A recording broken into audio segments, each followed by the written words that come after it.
Puji Tuhan, selamat malam semuanya. Selamat berjumpa kembali malam hari ini dalam online Discipleship Revival Total Ministry. Puji Tuhan, malam hari ini kita akan belajar tema selanjutnya, atau tema yang baru setelah kita 3 sesi belajar tentang persekutuan pribadi. Dan saya mengharapkan selama 3 sesi tentang persekutuan pribadi itu benar-benar dipraktekkan. Nah, nanti apa yang terjadi dalam kehidupan Anda boleh disaksikan. Dampaknya luar biasa. Paling tidak hidupmu diubah oleh Tuhan. Amin. Nah, malam hari ini saudara, kita akan membahas satu tema. Temanya adalah tentang power and authority. Nah, power and authority. Kuasa dan otoritas. Oke, saudara.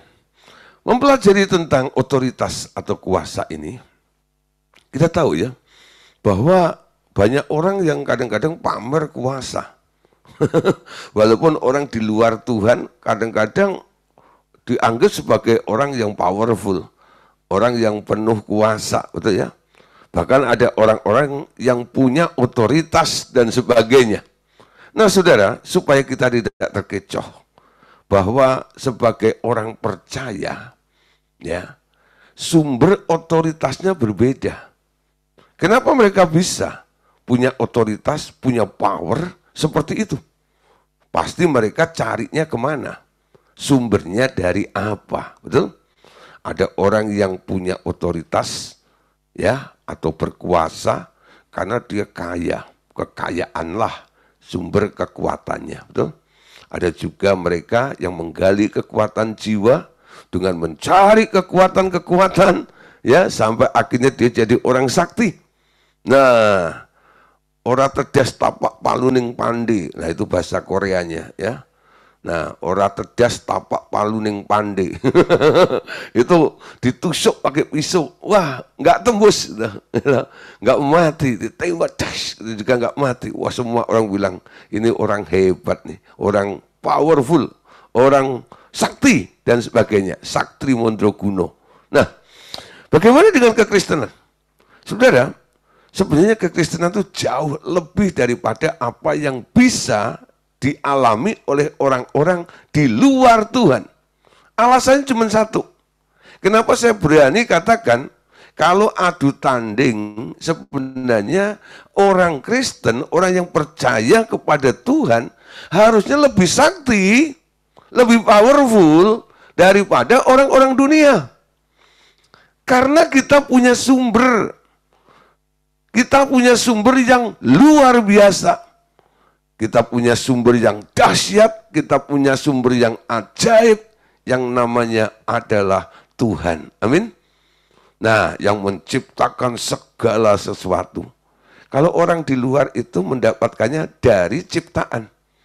Tapi kita sekarang, karena percaya kepada Sang Pencipta itu, kita sekarang beroleh aliran-aliran dari Sang Pencipta itu. Sumbernya dari situ. Amin. Nah, saudara, kita lihat bagaimana supaya kita bisa mengalami aliran itu. Dalam buku 19 yang pernah kita pelajari dengan judul penundukan diri atau submission, dan bab 20 tentang disiplin dan tanggung jawab. Juga dalam buku bab 22, kalau Anda masih ingat, di situ kita belajar tentang tubuh Kristus dan otoritas gereja. Nah, di situ telah banyak dibahas tentang hal otoritas itu. Amin. Nah, malam hari ini saudara, kita tidak hanya bicara tentang otoritasnya. Sekarang kita akan belajar lebih lanjut tentang otoritas surgawi atas alam semesta ini. Nah, dalam Alkitab bahasa Indonesia, kata authority sering diterjemahkan dengan kata kuasa atau pemerintahan atau kekuasaan. Sedangkan kata power kadang-kadang diterjemahkan dengan kata tenaga, kadang-kadang dengan kata kuasa. Kenapa? Harus dibedakan, harus dipisahkan antara authority and power itu. Kuasa dan otoritas itu. Tujuannya adalah agar menghindari kebingungan kita, ya. Nah, makanya kita tetapkan untuk menggunakan kata otoritas untuk authority dan kuasa untuk kata power, ya. Jadi kalau saya bilang kata kuasa, itu artinya saya sedang membahas tentang power atau kekuatan, tenaga. Tapi kalau saya bicara tentang otoritas, artinya saya sedang berbicara tentang kekuasaan pemerintah atau authority. Nah, Bapak Ibu Saudara, sebenarnya sumbernya dari mana? Tuhan Yesus yang telah menciptakan seluruh alam semesta. Sebenarnya ia yang menetapkan segala sesuatu menurut tingkat-tingkat otoritas masing-masing pada tempatnya. Jadi ketika Tuhan Yesus menciptakan segala sesuatu itu, sama Tuhan Yesus telah ditetapkan segala sesuatu menurut tingkat-tingkat otoritas itu, ya. Nah, sesuai dengan jenis makhluknya. Ya, supaya mungkin saudara Anda lihat ya. Walaupun Anda kadang-kadang kagum dengan yang namanya malaikat. Tapi malaikat itu juga memiliki batas-batas otoritas. Tuh. Ya, tentang batas otoritas nanti akan dibahas di sesi berikutnya. Tapi saya mulai sampaikan lebih dahulu bahwa malaikat itu ada limitnya, Pak. Ya. Diberi otoritas, daerah-daerahnya itu nggak mencakup keseluruhannya seperti itu. Atas binatang, atas manusia, dan sebagainya. Ketika Adam diciptakan, Anda tahu, Allah juga memberikan otoritas kepada Adam. Dan disebutkan juga, bagiannya apa, betul? Adam, aku beri engkau otoritas atas ya bumi ini, atas binatang-binatang itu, atas ternak-ternak itu, atas pohon-pohonan itu, semuanya ada di dalam kuasamu. Loh? Ditetapkan oleh Tuhan menurut tingkat-tingkat otoritas masing-masing. Ya. Nah, ini sesuatu yang tertib. Ini tak boleh dilanggar. Amin. Kenapa nggak boleh dilanggar? Karena setiap pelanggaran tertib otoritas adalah pemberontakan namanya. Amin. Jadi kalau keluar dari batas yang telah ditetapkan oleh Allah tentang otoritasnya, itu di hadapan Allah dinilai sebagai pemberontakan. Kenapa iblis disebut malaikat yang memberontak?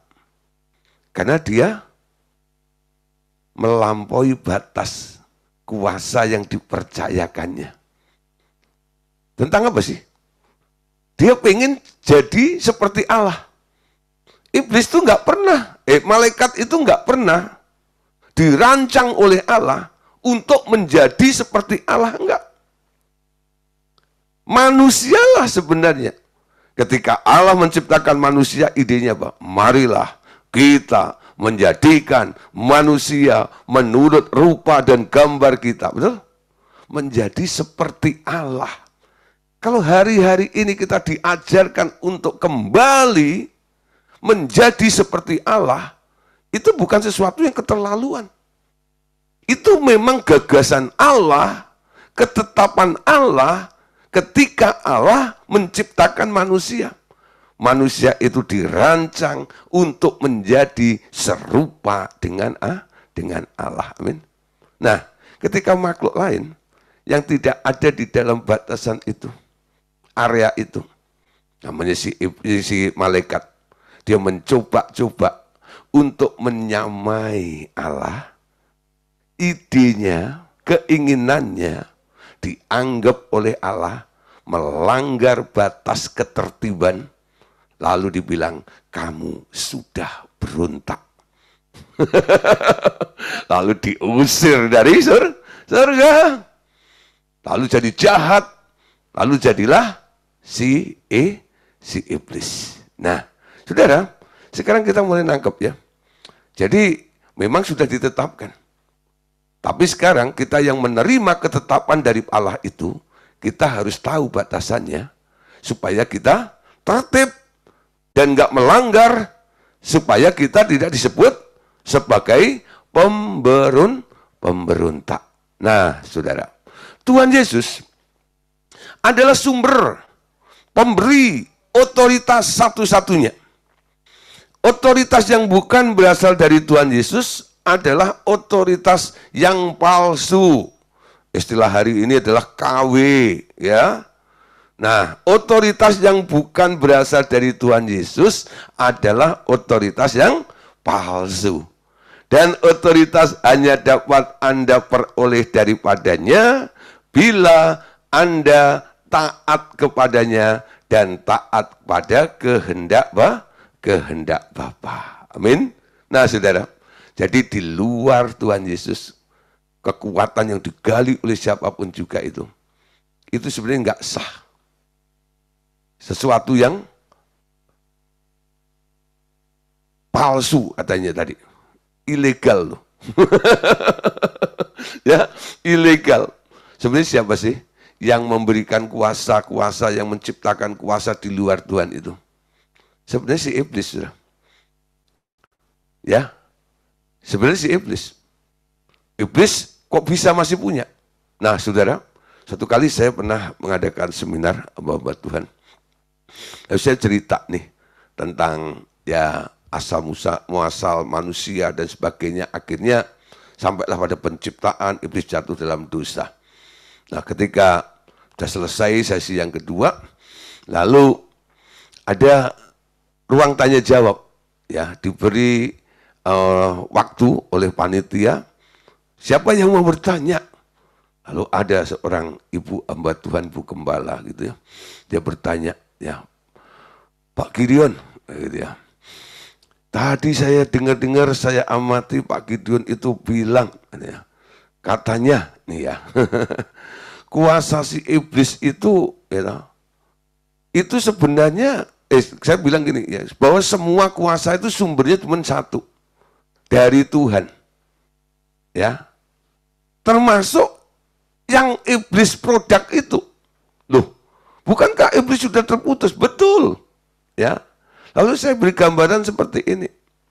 Ketika Anda kuliah, ya, masuk kampus lah, lalu Anda belajar di sana, Anda diajarin, betul ya, teknik ini, Anda dikasih ilmu ini dan sebagainya, rumus ini dan sebagainya. Akhirnya Anda tahu banyak. Tapi saudara, Anda nggak sampai lulus. Anda drop out. Mungkin di semester 5 atau semester 6, ya. Anda sudah ini apa namanya? Udah dikeluarkan gara-gara apa gitu ya. Nah, seperti nasibnya si iblis itu. Pertanyaannya, apakah ilmunya itu ketinggalan di kampus itu? Ya enggak dong. Ilmunya itu ke bawah, yang keluar drop out itu, betul? Nah, sama. Dulu iblis banyak belajar dari Allah. Ya, selama masih jadi malaikat. Ketika dia sudah jahat disebut iblis, dia punya pengalaman di masa lalu dengan Allah itu. Nah, sisa pengalamannya dengan Allah itulah modal yang dipakai untuk diberikan kepada orang-orang yang mau tunduk menyembah dia itu loh. Sehingga iblis pun bisa memberikan kuasa.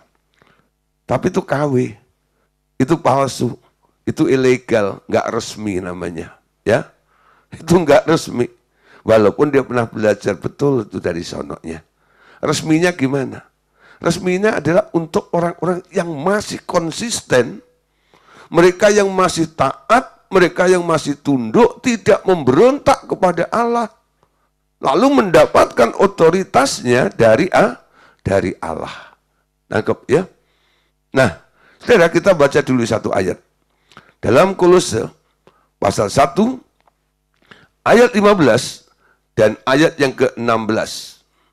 Kolose 1 ayat 15 sampai ayat yang ke-16. Ya. Kolose 1, ya baca semua ya. Kolose 1. Nah, kita baca ya. Kolose 1 ayat 15 sampai ayat yang ke-16. Oke, ya. Ia adalah gambar Allah yang tidak kelihatan, yang sulung lebih utama dari segala yang diciptakan. Karena di dalam Dialah telah diciptakan segala sesuatu yang ada di surga dan yang ada di bumi, yang kelihatan dan yang tidak kelihatan, baik singgasana maupun kerajaan, baik pemerintah maupun penguasa. Segala sesuatu diciptakan oleh Dia dan untuk Dia, ya. Dialah telah, ya, menciptakan. Dialah yang sulung. Dia gambar Allah, ya. Yang dimaksud di sini mengacu kepada Tuhan Yesus, ya. Nah, saudara, diberi otoritas yang luar biasa. Sekarang orang-orang yang percaya kepada Tuhan Yesus boleh menerima otoritas dan kuasa itu dari Tuhan Yesus. Amin. Roma 13 ayat 1. Tiap-tiap orang harus takluk kepada pemerintah yang di atasnya. Sebab tidak ada pemerintah yang tidak berasal dari Allah, dan pemerintah yang ada, pemerintah-pemerintah yang ada ditetapkan oleh Allah. Saudara, kadang-kadang kita lihat ya, walaupun lembaga-lembaga pemerintahan ya di setiap negara itu kan ada. Di Indonesia ada juga ya, orang-orang yang duduk dalam pemerintahan. Walaupun yang memilih rakyat. Ya. Tapi saudara, itu semua nggak lepas daripada campur tangan Tuhan. Kita sebagai orang percaya, kita harus tunduk pada pemerintah-pemerintah di mana Anda berada. Karena Alkitab berkata, pemerintah-pemerintah itu Allah yang menetapkannya. Jadi kalau hari ini kita tinggal di Indonesia, presiden kita Pak Prabowo, wakilnya Mas Gibran. Lepas Anda suka atau tidak, betul ya? Anda sebagai orang Kristen, Anda harus tunduk. Ya, walaupun Anda nggak suka sama orangnya. Tapi saudara, dia bisa tunduk, bisa duduk dalam kursi pemerintahan, menjabat sebagai presiden dan wakil presiden itu Tuhan yang menetapkannya. Amin. Jadi kalau Anda melawan orang yang telah ditetapkan oleh Tuhan, Anda melawan yang menetapkannya. Anda nggak setuju sama orang yang ditetapkan oleh Tuhan, Anda melawan orang yang memilih Tuhan yang memilih orang itu. Amin. Enggak bisa ya. Nah, jadi ini bukan masalah suka atau enggak. Sekarang kita tahu semua telah ditetapkan oleh Tuhan. Nah, saudara, sekarang Wahyu 5:13. Dan aku mendengar semua makhluk yang di surga dan yang di bumi dan yang di bawah bumi dan yang di laut dan semua yang ada di dalamnya berkata, bagi Dia yang duduk di atas tahta dan bagi Anak Domba adalah puji-pujian dan hormat dan kemuliaan dan kuasa sampai selama-lamanya. Setelah Yesus taat kepada Bapaknya, Bapaknya kasih nama di atas segala nama. Diberi apa? Otoritas. Yesus juga pernah dapat kuasa. Yesus sendiri pernah bilang, segala kuasa telah diberikan kepadaku. Jadi baik otoritas maupun kuasa telah diterima oleh Tuhan Yesus dari Bapaknya. Ya. Jadi ketika dalam misi ke muka bumi ini, Dia dilengkapi dengan kuasa dari tempat maha tinggi. Sehingga dia bisa melakukan banyak-banyak mujizat itu. Karena diberikan apa? Kuasa. Betul ya? Kuasa untuk melakukan, menyembuhkan orang sakit, membangkitkan orang mati, dan sebagainya. Nah, setelah dia mati, dan dia bangkit, dan dia naik ke surga, bapaknya bilang, ditulis oleh Paulus, karena dia taat, maka diberi nama di atas segala nama. Setiap lutut bertelut, dan setiap lidah mengaku, Yesus adalah Tuhan, atau Adonai. Ketuhanan Yesus di sini mulai, tapi bukan berarti sebelumnya dia bukan Tuhan. Dia sudah jadi Tuhan sebelumnya. Tapi semua ditanggalkannya, dia mengambil rupa menjadi seorang hamba, betul?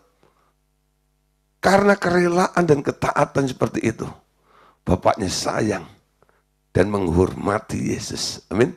Sehingga dalam kitab Wahyu ini kita lihat, aku mendengar suara makhluk yang di surga, dan yang di bumi, dan yang di bawah bumi, dan yang di laut, dan semua yang ada di dalamnya berkata, bagi dia yang duduk di atas tahta, dan bagi anak domba Allah, puji-pujian, dan hormat, dan kemuliaan, dan kuasa, sampai selama-lamanya.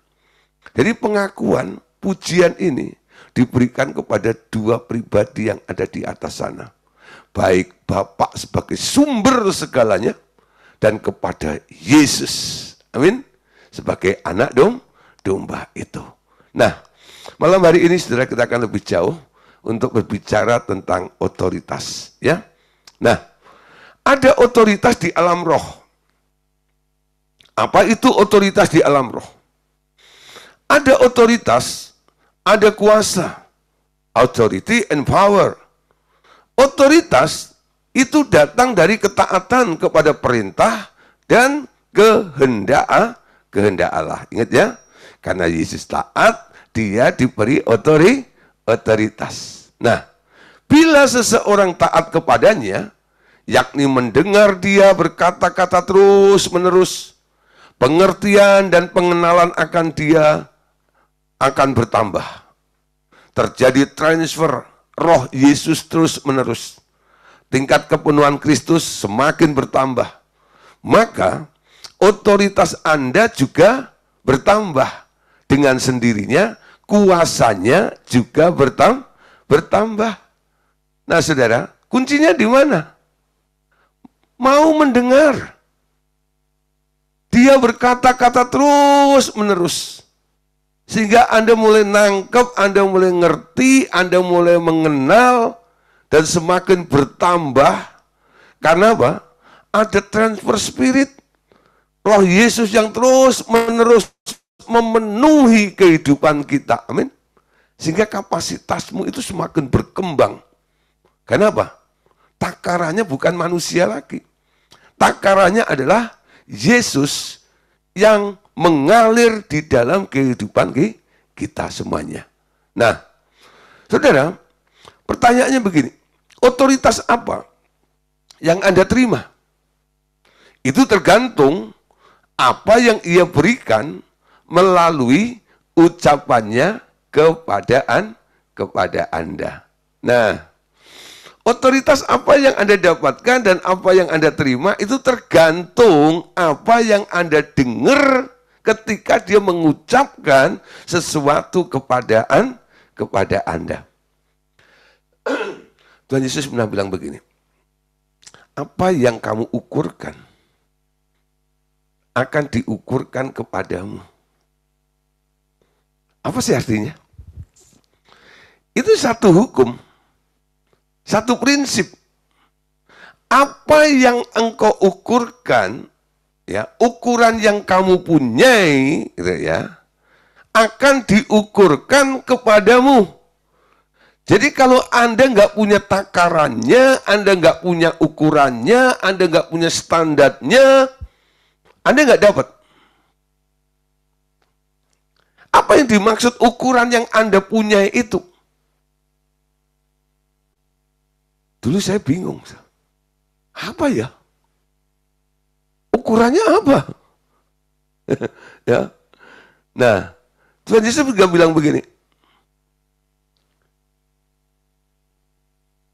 Dia akan memberi, ya, bagi yang mempunyai akan diberi, yang nggak punya akan diambil, betul? Ini hukum ini membingungkan. Kalau di dunia ini, saudara, ya, Anda tahu, yang diambil yang punya, betul? Nggak punya kok diambil. Malah yang punya kok malah ditambah, kok malah diberi. Karena hukum kerajaan surga itu berbeda dengan hukum di alam materi ini. Apa sih maksudnya? Apa yang kamu punya? Bagaimana kita punya? Nah, kalau Anda mengerti caranya Anda punya, Anda akan punya. Amin. Kalau Anda mengerti caranya mendapatkannya, Anda akan mendapat. Tapi kalau Anda nggak mengerti caranya untuk mempunyai, untuk mendapatkannya, sampai kapanpun Anda tidak punya. Nah, bagaimana supaya Anda punya? Ya, buka diri. Isilah Tuhan bejana hatiku, ya. Ku buka hati untuk Roh-Mu Tuhan. Nah, orang-orang yang haus, orang-orang yang lapar, orang-orang yang terbuka merindukan Tuhan, mereka akan mendapatkan. Berbahagialah orang yang lapar dan haus, betul? Akan Tuhan, akan kebenaran. Mereka akan dipuaskan. Itu caranya. Jadi caranya apa? Buka hati. Tuhan Yesus suka sama orang yang mau tahu. Pengen. Ingat sudah, ada 2 orang yang mencoba menerima Tuhan Yesus di rumahnya, yaitu Marta dan Maria. Yesus tegur Marta, tapi dia memuji Maria. Kenapa Maria dipuji? Ini pola yang harus dicontoh dan diteladani. Yesus bilang kepada Marta, Marta, Marta, engkau menyusahkan dirimu dengan banyak hal. Tetapi saudaramu, cicikmu, dia telah memilih bagian yang terbaik. Apa yang dimaksud dengan Yesus bagian terbaik itu? Duduk dekat Yesus, lalu buka telinga. Dia dengar Yesus ngomong, betul? Dengar dia ngomong. Seberapa tahan Anda duduk di kaki Tuhan? Buka hati. Izinkan dia bicara dengan Anda. Banyak orang kadang-kadang suka datang pada Tuhan. Mungkin tahan di hadapan Tuhan. Tapi bukan dengar suara Tuhan. Bukan dengar dia ngomong. Dianya yang ngomong terus. Curcol. Tuhan, kau tahu keadaanku, lihatlah Tuhan, gini, wah, gitu. Disusun rapi semuanya dengan bahasa puitis. Yang ngomong siapa? Yang ngomong Anda kepada Tuhan. Kapan Anda berdiam di hadapan Tuhan? Ajarku berdiam. Duduk. Tuhan, silahkan bicara. Anda dapat sesuatu, bukan? Anda menerima. Ketika Anda menerima sesuatu, Anda punya sesuatu. Dan itulah yang menjadi takarannya. Standar ukurannya. Ya, standar. Apa yang pernah Anda dengar dari Tuhan. Dan orang yang dengar suara Tuhan, dia jadi powerful. jadi penuh dengan kuasa. Kenapa? Karena setiap firman yang keluar dari mulutnya Allah tidak pernah kembali sia-sia. Allah yang berfirman, Dia juga yang akan mengerjakannya dan menggenapinya dalam hidup Anda. Betul? Kalau Tuhan hari ini bilang, aku akan buat usahamu berhasil. Berhasil nggak Anda? Berhasil. Anda kerja apa Anda akan sukses. Kenapa? Tuhan yang pengen. Tuhan sudah ngomong bahwa Anda akan berhasil. Amin. Kalau hari ini Tuhan bilang, kamu akan sembuh. Aku akan menyembuhkanmu. Mungkin dokter sudah angkat tangan. Tapi mujizat bisa terjadi atas hidup Anda. Anda bisa mengalami mujizat. Amin. Ada kuasa. Ketika ada bicara siapa, bilang saya sakit, omong kosong, saya sudah sembuh. Orang tanya, sembuh dari Hong Kong? Dari mana? Tuhan yang ngomong.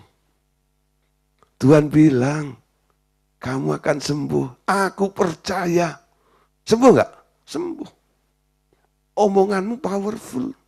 Omonganmu ada kuasa yang luar biasa. Amin. Ya, mulai belajar ya. Memiliki takaran. Punya sesuatu. Punya sesuatu karena dapat sesuatu. Dari siapa? Dari Tuhan. Dapat sesuatu dari Tuhan. Tuhan bicara, Anda yakin, Anda percaya, terjadi. Amin. Oke saudara, kita lanjut ayat berikutnya. Ya, kalau cerita terus gak habis-habisnya. Efesus 4, 13-14. Sampai kita semua telah mencapai kesatuan iman dan pengetahuan yang benar tentang anak Allah, kedewasaan penuh dan tingkat pertumbuhan yang sesuai dengan kepenuhan Kristus. Sehingga kita bukan lagi anak-anak yang diombang-ambingkan oleh berbagai angin pengajaran, oleh permainan palsu manusia dalam kelicikan mereka yang menyesatkan. Amin. Nah, saudara, terus bertumbuh. Filipi 3:16. Tetapi baiklah, tingkat pengertian yang telah kita capai, kita lanjutkan menurut jalan yang telah kita tempuh. Jangan puas sampai di titik ini.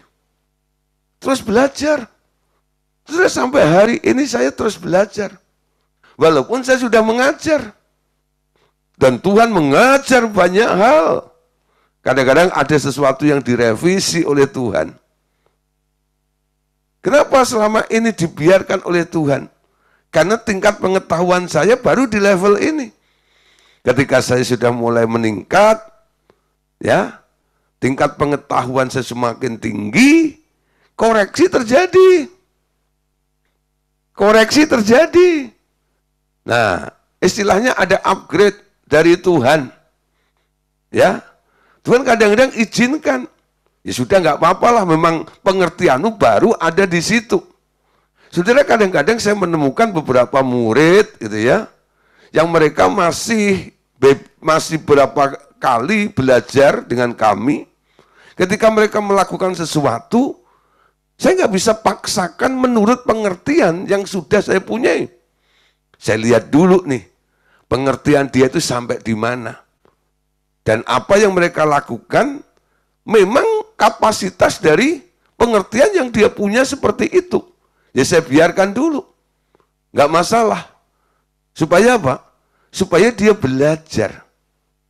Nanti lain waktu, saudara. Ketika pengertian dia bertumbuh, dia bertambah, koreksi terjadi. Bukan berarti yang dulu salah, enggak. Ya, pertumbuhanmu akan membuat engkau menemukan sebuah mekanisme yang baru lagi. Hari lepas hari saya ngalami seperti ini. Ya, dari cara tengkang-tengking You know? Pelepasan sampai kalau ngomong tuh harus kenceng, keluar kau. You know? Sampai otot saya yang keluar. You know?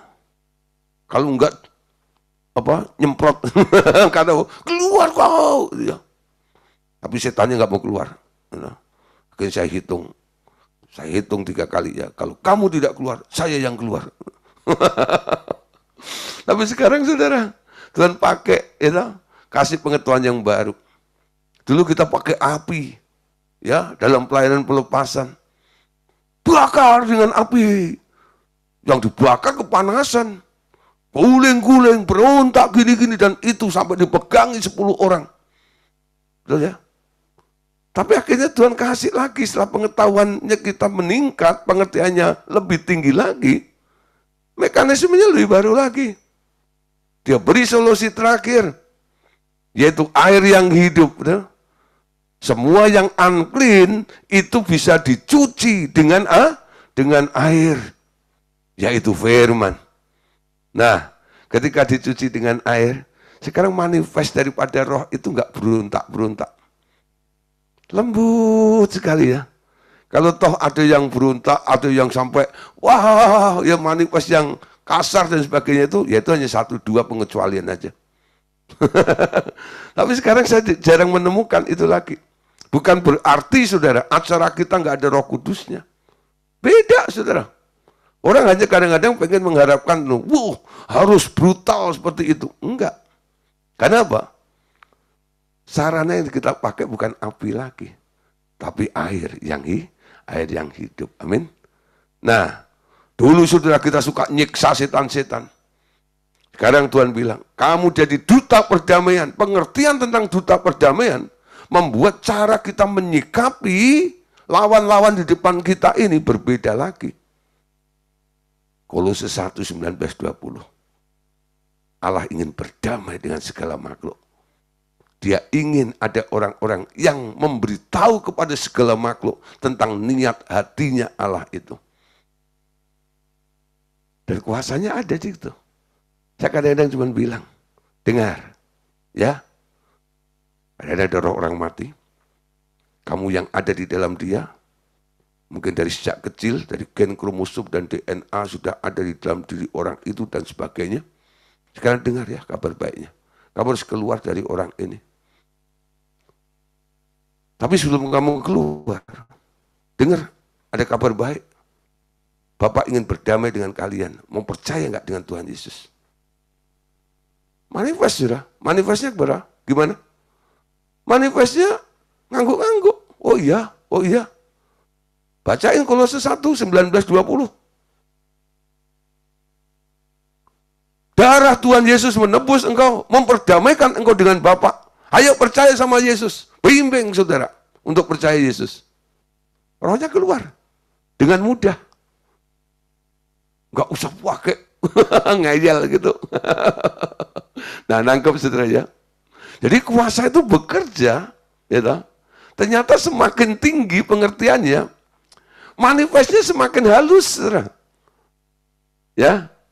Jadi yang masih kasar-kasar itulah. Itu pengertiannya pokoknya harus disiksa, pokoknya harus diganyang, pokoknya harus dihajar, pokoknya harus diinjak-injak. Benar ya? Makanya nggak heran, manifestasinya kasar. Keluar. Ada kuasa yang menyertainya tetap. Ya. Tapi meningkatnya pengertian, pengetahuan itu membuat kuasanya tetap ada, ya. Tapi manifestasinya berbeda. Oke? Nangkep ya? Nah, saudara, kita lihat Lukas 9 ayat 1. Maka Yesus memanggil ke-12 muridnya, lalu memberikan tenaga dan kuasa, ya, power and authority kepada mereka untuk menguasai setan-setan dan untuk menyembuhkan penyakit, ya. Nah, dalam bahasa Inggrisnya dipakai kata power and authority, ya. Tenaga dan kuasa. Nah, kuasa di sini itu artinya otoritas. Ya. Power and authority.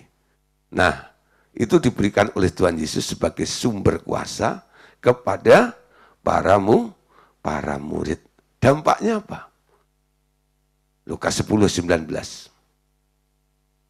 Sesungguhnya aku telah memberikan kuasa kepada kamu untuk menginjak-injak ular dan kalajengking, dan kuasa untuk menahan kekuatan musuh. Menahan kekuatan musuh. Sehingga tidak ada yang akan membahayakan kamu. Nah, jadi Tuhan memberikan kuasa. Pertama yang diberikan apa? Authority sebenarnya. Otoritas. Jadi orang yang melayani Tuhan itu dasarnya apa? Diberi otoritas untuk melayani. Ya. Nah, setelah diberi otoritas, Tuhan memberikan tenaganya, kuasanya. Ya. Nah, jadi untuk Anda invasi kepada musuh-musuh itu karena perintah, pendelegasian, otoritas yang diberikan oleh Allah kepada kita. Jadi setiap penerima otoritas, mereka juga sekaligus menerima powernya, menerima kuasanya. Ini dasarnya cuma satu. Kalau Anda melayani karena disuruh Tuhan, yang bertanggung jawab siapa? Tuhan yang suruh. Dia yang akan modalin, dia yang akan melengkapi, itu ya. Karena apa? Dia yang suruh. Kalau dia yang nggak suruh, resiko tanggung Anda. Tapi kalau dia yang suruh, resiko yang nanggung yang menyuruhnya. Amin. Nah, ketika Anda melayani, yang nyuruh siapa? Ketika Anda melayani pelepasan, nyembuhin orang sakit, ya, yang menyuruh siapa? Nah, saudara, kadang-kadang kalau kami ini ya, seperti Sabtu nanti kita ada bengkel rohani ini. Nah, itu kami buka, jadi kami mengundang ya, orang-orang datang dan sebagainya. Nah, ketika ada yang mau konseling, yang minta didoain dan sebagainya gitu. Nah, di sini berarti kan orang ini kita bingung juga ya disuruh Tuhan atau enggak nih. Ini kan acara rutin sebulan sekali itu. Nah di sini saudara, saya ketika orang saya layani, ketika dia masuk ya tanya ada apa yang bisa saya bantu. Ya ketika dia lagi ngomong gitu ya, mengutarakan niatnya ya. Nah apa yang menjadi bebannya, apa yang menjadi masalahnya. Nah sementara dia ngomong begitu, saya tanya Tuhan, ada apa dengan orang ini? Tuhan, apa yang kau mau lakukan untuk orang ini? Supaya apa, saudara? Supaya saya ada di jalur otoritasnya. Sampai saya mendengar Tuhan bilang ini, orang ini punya masalah gini. Kadang-kadang saudara, apa yang diucapkan, apa yang diungkapkan orang itu kadang-kadang berbeda. Ya, 180% derajat.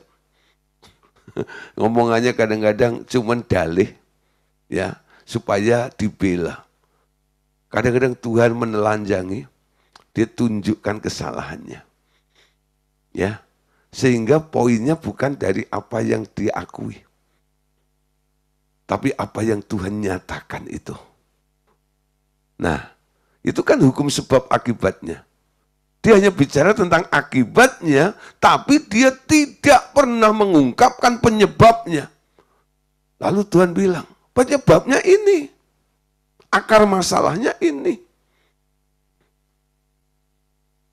Nah, dari situ saudara, akhirnya kita bisa langsung garap. Kenapa? Tuhan yang kasih tahu semuanya. Gantung responnya. Kalau dia mau rendah hati, mau mengakui teguran Tuhan, Tuhan berkata, Allah itu setia dan adil. Barang siapa mengaku dosanya akan diampuni dan disembuhkan dari penyakitnya, dibebaskan dari masalahnya. Amin. Belajar di sini. Apa yang kita kerjakan, apa yang kita lakukan, terlebih dalam pelayanan, harus tetap ada di dalam koridor ini. Atas otoritasnya Tuhan. Dia berikan otoritas kepada Anda. Aku berikan tugas ini, lakukan ini. Berhasil atau enggak, sembuh atau enggak, itu bukan urusan Anda. Itu urusan yang nyuruh, betul? Tugasmu hanya menyampaikan. Ketika dia suruh Anda tengking, tengking saja. Nyah, keluar dalam nama Tuhan Yesus. Brodol. Ayo cepat keluar, gitu ya. Lepas. Anda jangan ngomong seperti itu. Siapa yang melepaskan? Dia yang menyuruh Anda. Dia akan mengirimkan pasukan malaikat surgawi untuk mengerjakannya apa yang Anda instruksikan itu. Nah, Anda mewakili Allah di muka bumi, memberikan komando untuk roh-roh itu bekerja di tengah Anda. Ya, nah saudara, sekarang perhatikan. Ini kata Bapak begini. Setelah aku mengatur segala sesuatu di bumi ini, menurut jalur otoritas yang tertib, tiap tingkatan memiliki otoritas dan kuasanya sendiri.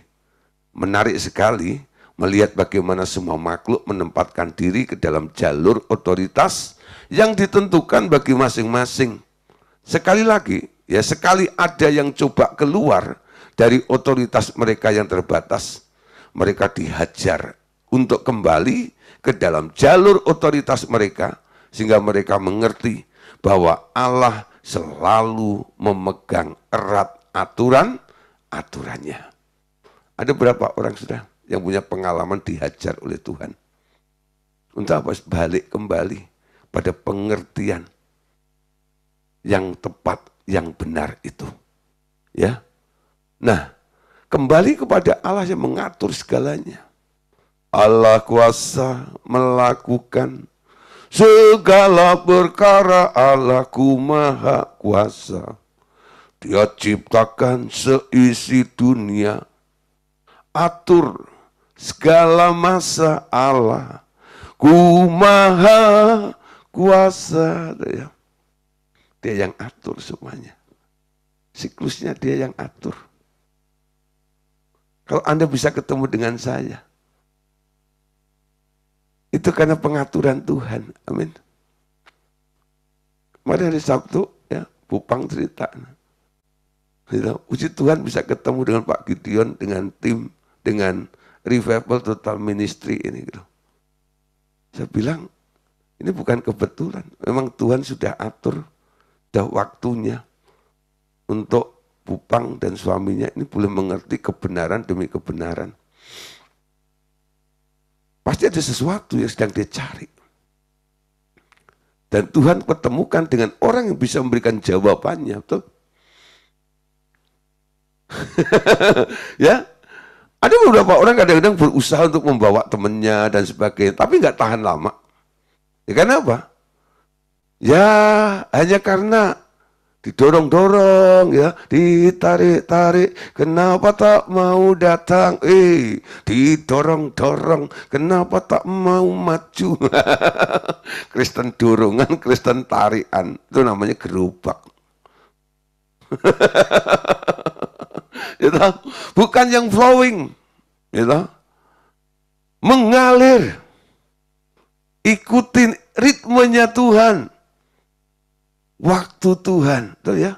Segala sesuatu ada waktunya. Segala sesuatu indah pada waktunya. Nah, jadi saudara, ini merupakan satu yang Tuhan sudah atur semuanya itu. Ya, nah, saudara, ini pesan Bapak lagi ya, bahwa bila engkau mengajar semua murid bekerja sama denganku, bila engkau mengajar semua murid bekerja sama denganku, proyekku membangun manusia yang taat dapat terselesaikan dengan lebih mudah. Dalam hal ini aku memakai sistem militer untuk melakukan penyaluran otoritas dari atas sampai ke bawah. Ya, ini perlu diajarkan. Ya, bekerja sama, berkolaborasi dengan Tuhan. Sampai proyeknya Allah membangun manusia taat itu dapat terselesaikan dengan mudah dan cepat. Amin. Nah, di sini kadang-kadang Tuhan pakai sistem militer untuk melakukan penyaluran otoritas dari atas sampai ke bawah. Ada tertibnya itu loh. Ya. Matius 8 ayat 8 sampai ayat yang ke-9. Tadi kan di sini. Tetapi jawab perwira itu kepadanya, Tuhan, aku tidak layak menerima Tuhan di dalam rumahku. Katakan saja sepatah kata, maka hambaku akan sembuh. Sebab aku sendiri seorang bawahan dan di bawahku ada pula prajurit. Jika aku berkata kepada salah seorang prajurit itu pergi, maka ia pergi. Dan kepada seorang lagi datang, maka ia datang. Ataupun kepada hambaku, kerjakanlah ini, maka ia mengerjakannya. Nah, siapa ini saudara?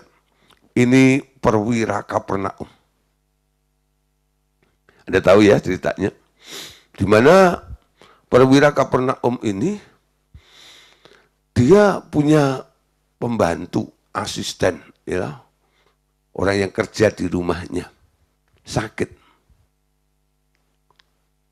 Dicari pertolongan untuk membantunya, saudara. Dicari dokter spesialis, namanya Yesus. Ini membuktikan bahwa perwira Kapernaum ini adalah orang yang mengasihi sesamanya. Ya, kasihnya luar biasa. Dia suka membantu pembangunan bait suci juga, menjadi donatur dan sebagainya. Ya, dan itu terbukti dari sikap ya hidupnya. Pembantu sakit aja cariin dokter spesialis, loh. Coba saudara, kalau hari ini ya majikan-majikan hari ini pembantu sakit ya tanyain, kamu ikut BPJS enggak? Gitu. Kalau enggak lah cukuplah ke puskesmas sana atau posyandu sana. Buru-buru sudah itu dokter spesialis, itu ya. Nah, ini saya kagum sekali dengan perwira Kapernaum ini. Hatinya sangat luar biasa. Dia datang pada Yesus. Dia tanya sama Yesus. Ya, Guru, bisa nggak datang ke rumah? Ada apa? Pembantu saya sakit. Didukung dengan referensi orang-orang sekitarnya. Guru, orang ini baik banget loh, aku pernah ditolong ini dan itu dan sebagainya. Ya, lalu Yesus buka-buka schedule agendanya. Oh, lagi free nih hari ini. Boleh dong kalau gitu. Yuk kita berangkat. Nah, ketika mau berangkat ke rumah perwira ini bilang begini, Tuhan, aku nggak layak menerima Tuhan di dalam rumahku. Katakan sepatah kata saja, maka hambaku sembuh. Pertanyaannya gini, saudara. Rumahnya perwira itu pasti ya bukan dari bilik itu ya, atau dari kardus gitu, bukan lah. Pasti rumah gedong, rumah bagus. Kenapa dia nggak layak menerima Yesus? Masuk ke rumahnya. Alasannya apa? Alasannya bukan rumahnya jelek. Ya, bukan karena rumahnya jelek.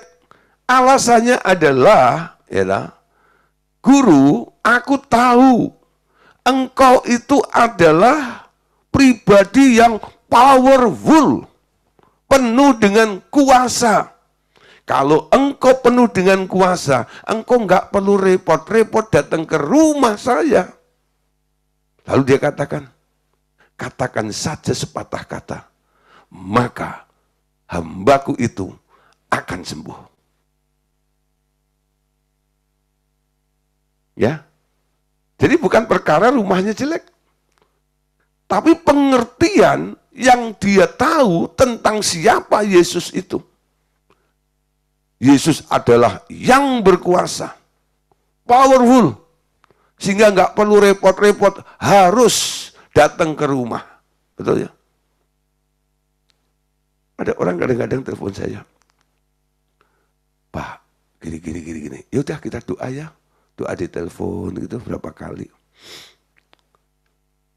Telepon lagi, Pak, kapan Bapak datang ke rumah? Ngapain? Ya doa, Pak. Loh, bukankah kita doa berkali-kali?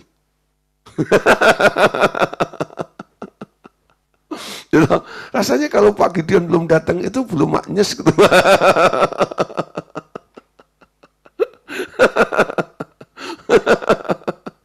Ya, aduh. Apa sih bedanya doa bareng di telepon sama doa bareng ketika saya datang ke rumah?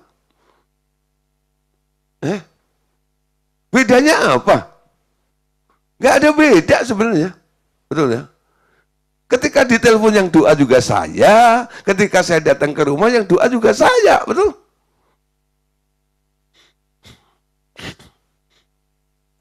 Cara memandangnya. Pokoknya kalau Pak Gideon belum datang, belum beres lah itu. Nah, tapi ada yang berpikir gini, nggak usah datang Pak Gideon. Saya tahu, ya tahu. Kalau kita sepakat, kita sehati, doa orang benar besar kuasanya. Nggak usah datang Pak. Jauh Pak. Dari Metro ke Cibubur. Kejauhan. Nah, nggak usah. Cukup aja lewat telepon. Ya. Sekarang sudah canggih. Dulu saudara, sebelum ada WA dan sebagainya, atau WeChat, atau ya Zoom dan sebagainya, kita telepon lumayan pulsanya, betul ya? Kadang-kadang mau telepon gitu kita mesti siapin dulu 100.000 pulsanya. Supaya apa? Nggak putus di tengah jalan. Ya. Dulu zaman-zaman pulsa masih telepon itu, wah gitu ya. Apalagi yang interlokal, wah lebih mahal lagi sudah. Sekarang sudah telepon free, betul nggak? Asal ada signalnya aja lah. Jaringan bagus. Telepon nggak putus. Nah, kuasa sekarang bisa lewat telepon, sudah. Powernya bisa ngalir, gitu enggak ya? Orang didoain dari telepon bisa ngalami sembuh. Kalau imannya sama seperti perwira Kapernaum ini. Aku nggak layak menerima Tuhan di rumahku. Katakan sepatah kata saja, maka hambaku sembuh. Penilaian dari perwira ini terhadap Yesus luar biasa. Dia bilang gini, aku ini seorang bawahan. Dan aku juga seorang atasan. Ya. Kalau aku bilang ya, kepada bawahanku, pergi, dia akan pergi. Kalau saya dipanggil oleh atasanku, saya akan datang, betul ya. Saya menyuruh pergi orang itu, bawahan saya itu nggak perlu saya dorong-dorong pakai kaki, itu enggak. Saya cukup ngomong, pergi, keluar. Dia akan keluar, ngikuti instruksi saya. Karena apa? Saya berkuasa. Kedudukan saya lebih tinggi daripada dia. Ketika yang lebih tinggi daripada saya memanggil saya, dia nggak perlu tarik tangan saya. Dia cukup bilang, datang, saya akan datang. Betul nggak ya? Nah, mekanisme powernya ada di sini itu. Makanya authority and power ini harus terjadi bersama-sama di dalam kehidupan kita. Siapa Anda? Anda adalah orang yang telah menerima authority dari Tuhan. Ada pendelegasian. Ketika Anda mendapatkan pendelegasian, dapat otoritasnya dari Tuhan, otomatis Anda dapat tenaga atau powernya. Amin. Bagaimana bisa dapat? Tertib. Yang nggak tertib, nggak akan kepilih. Amin. Nah, Banyak orang-orang kadang-kadang pengennya gua nih, ya, yang dipilih. Nah, jadi hati-hati saudara ya. Jadi malam hari ini kita bicara tentang sumbernya. Bagaimana kita melihat, bagaimana kita mendapatkannya, betul? Tuhan bilang, aku mau pakai sistem militer, mendisiplin hidupmu, supaya engkau taat. Ya, supaya engkau taat. Kenapa kita harus taat? Kalau enggak taat kenapa? Tadi dibilang yang enggak taat itu disebut pemberontak. Amin. Nah, Bapak Saudara, malam hari ini sampai di sini dulu ya. Nah, jadi next kita akan bicara tentang pemberontakan dan cancer. Nah, kenapa ada orang sakit cancer? Nah, bisa dibilang hampir 70% cancer itu karena pemberontakan. Itu sel yang memberontak. Dimulai dari mana? Dari hati dan pikiran seseorang yang memberontak juga. Ya, ingin tahu lebih jauh? Terus mengikuti kelas pemuridan kita. Amin. Tuhan Yesus memberkati kita semuanya. God bless you.